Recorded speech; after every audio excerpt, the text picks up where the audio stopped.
Once upon a time, deep in a quiet forest full of tall trees and soft green moss, there lived a kind princess named Elenara, who wore a crown of wildflowers and a dress as bright as sunshine.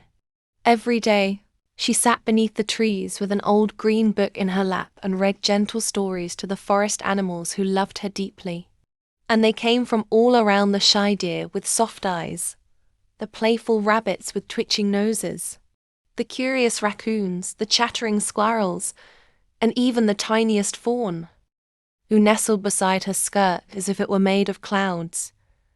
And Elenara smiled as she read, her voice calm and warm, filling the woods with peace, for she had lived among the animals since she was a little girl, rescued by the forest after a storm washed her away from a faraway kingdom she had no memory of. And though she didn't know her past, she was never lonely because the forest gave her love and magic, and the animals became her family.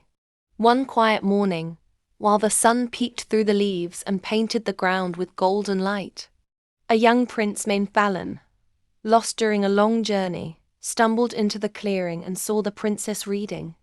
And he froze in wonder, for he had never seen such a peaceful sight: animals calm and trusting, listening like children, and a girl whose kindness made the whole forest glow.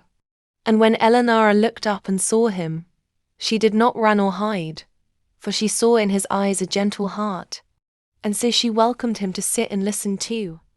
And day after day he returned, learning to speak kindly to the animals, to help the wounded, to care for the land, and soon the forest accepted him as one of their own. And Elenara began to remember songs and dreams from her lost past. And with Fallon's help, she found the truth of who she was: a princess once lost, now found by love, and together they made the forest their home, building a cottage of wood and light, where animals came freely, and stories were told every morning, just as before. For Elenara believed stories brought hearts together. And with Fallon, she lived happily ever after, surrounded by the forest, its creatures, and the magic of love that never fades.